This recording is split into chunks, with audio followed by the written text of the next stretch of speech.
Dan saya Yosdarso sebagai Gajah Merik. Saya Edo Putra sebagai Gajah Meram. Saya Elsie Juliansi sebagai bendahara dan ular satu. Saya Vera Kuturnia sebagai hulu balang satu. Saya Esmasa Maudi sebagai Raja Bika Bermano. Saya Dwi Kartika Sari sebagai hulu balang 2. Saya Erika sebagai ular 2 dan hulu balang 3. Saya Jadi Dipaldo sebagai Raja Ular. Saya Nur Aisra Juli Harmida sebagai orang tua dan putri Jinggai. Menyaksikan. Alkisah, dahulu kala di daerah Lebong, tersebutlah suatu kerajaan bernama Kerajaan Kutai Rukam, yang diperintahkan oleh Raja Bikau Bernamo. Sang raja ini mempunyai 8 orang putra. Suatu ketika, Raja Bikau Bermano hendak melangsungkan upacara perkawinan putra sulungnya, bernama Gajah Meram dengan seorang putri dari kerajaan Suko, negeri yang bernama Putri Jinggai. Namun, terjadi keanehan yang menghebohkan seisi kerajaan. Gajah Meram dan Putri Jinggai hilang entah kemana. Sontak sang raja cemas, bukan kepalang dari pemerintahkan para hulu balangnya untuk mencari mereka berdua di sekitaran Danau Tes. Namun, tiada hasil yang didapatkan. Akhirnya, para hulu balang pun kembali ke istana.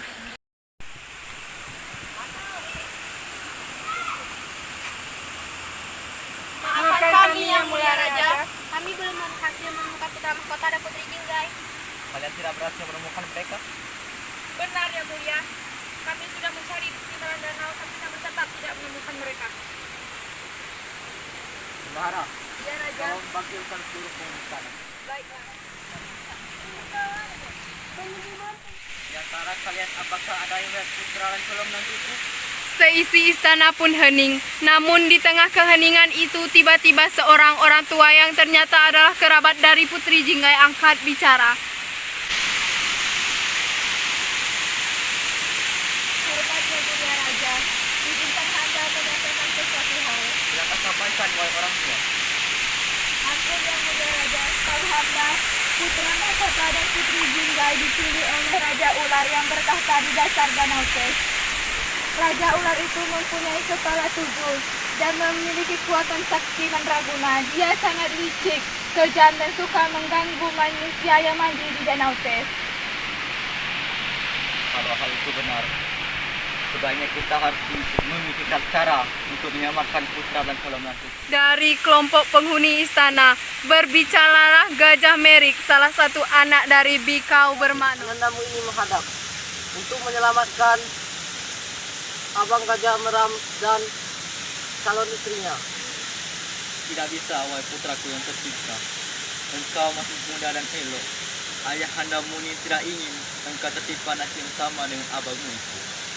Tapi Anandamu ini telah belajar di dalam mimpi dengan seorang kakek. Anandamu ini yakin dapat mengalahkan seorang ular kepala 7 itu.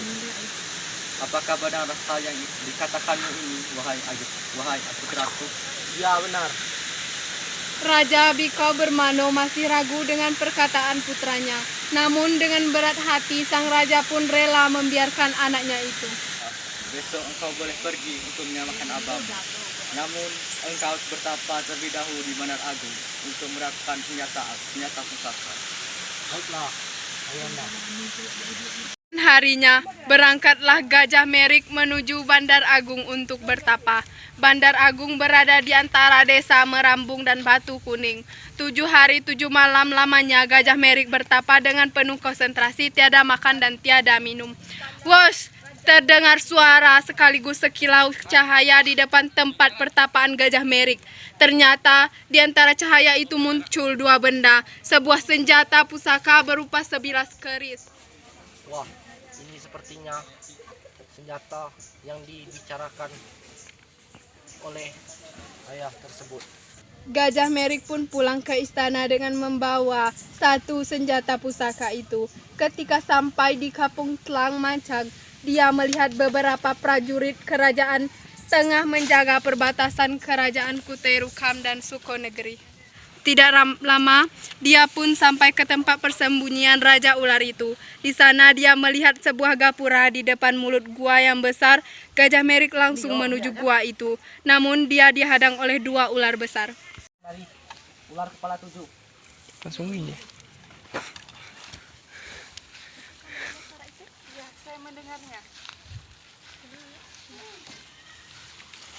Hei manusia, ada perlu apa engkau ke sini? Apakah kau tidak tahu siapa kami? Kami adalah ular yang sangat ganas di negeri ini. Kami penunggu istana Raja Ular. Dan kami mempunyai kesaktian yang luar biasa. Apakah kau tidak takut mati? Aku adalah Gajah Merik dari kerajaan Kutai. Ingin menyelamatkan abangku dan calon istrinya yang kalian sandra. Kau tidak boleh masuk. Ini adalah wilayah Raja Ular kami. Kamu harus menghadapi kami berdua dulu. Kalau begitu tidak ada cara lain.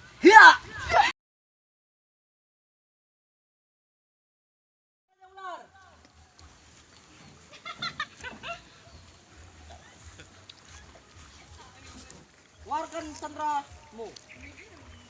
Akan kulepaskan kakakmu, asal kau bisa memenuhi persyaratanku. Apa itu persyaratannya? Yang pertama, kau harus menghidupkan para pengawal-pengawalku yang telah kau bunuh. Yang kedua, kau harus mengalahkan aku. Baiklah. Akan ku hidupkan mereka.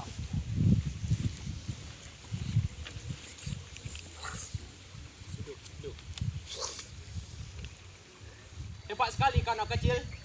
Kau bisa memenuhi persyaratanku yang pertama. Tapi yang kedua kau tidak bisa mengalahkan aku. Baiklah.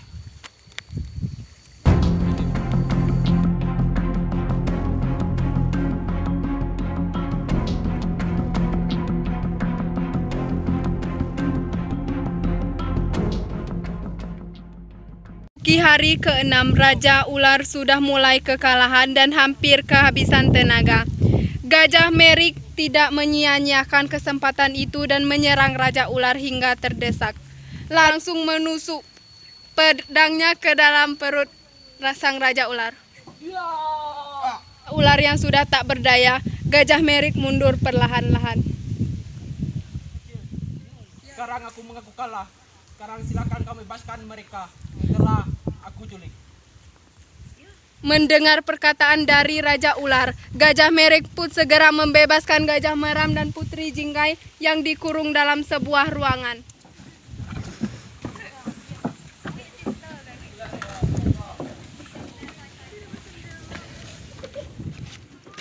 Terima kasih adikku. Berkat kesaktianmu, kau telah membebaskan aku dan calon istriku. Simpan saja kata-katamu nanti.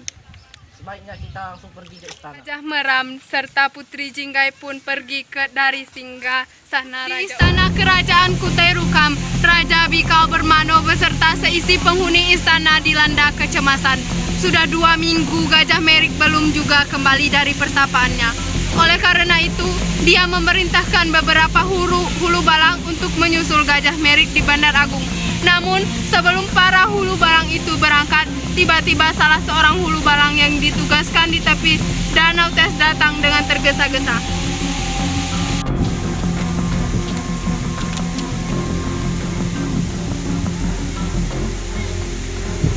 Ampun yang mulia Raja, Gajah Merik bersama Gajah Meram dan Putri Jinggai telah kembali. Bagaimana mungkin? Bukan kalian sedang bertapa di Bandar Agung? Maaf yang mulia Raja, kami yang sedang berjaga-jaga di danau juga terkejut. Tiba-tiba Gajah Merik keluar dari dalam danau bersama Gajah Meram dan Putri Jinggai. Rupanya setelah bertapa 7 hari 7 malam, Gajah Merik langsung pergi ke istana ular dan membebaskan Gajah Meram dan Putri Jinggai.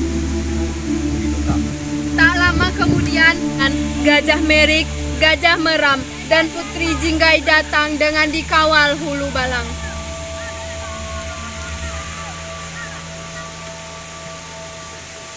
Anak-anakku. Ayahanda, apakah kalian bertiga baik-baik saja? Ya Raja, atas kesaktian Gajah Merik kami dapat terbebaskan dari cengkraman Raja Ular itu. Benar sekali yang dikatakan calon istriku, Ayahanda.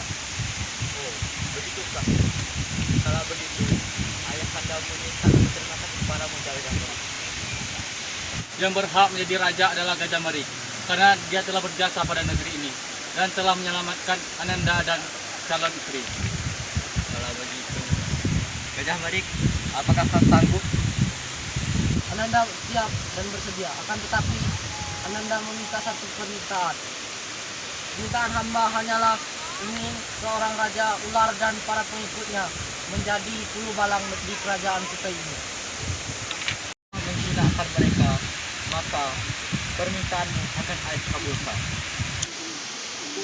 Permintaan Gajah Merik dikabulkan oleh sang raja. Akhirnya, Raja Ular yang telah ditaklukkannya diangkat menjadi hulu balang kerajaan Kutai Rukam. Kisah petualangan Gajah Merik ini kemudian melahirkan tentang legenda ular kepala 7. Ular tersebut dipercayai oleh masyarakat Lebong sebagai penunggu Danau Tes. Sarangnya berada di Teluk Lem sampai bawah Pondok Lucut. Oleh karena itu, jika melintas di atas danau itu dengan menggunakan perahu, rakyat Lebong tidak berani berkata sembunyi. Dari legenda ular berkepala 7 ini adalah, selagi masih muda, pelajarilah hal-hal yang dapat kamu gunakan untuk menolong sesama. Usia muda bukanlah halangan untuk meraih kesuksesan. Asalkan tekun, kamu bisa menggapainya. Itulah penampilan drama dari kelompok kami akhiri.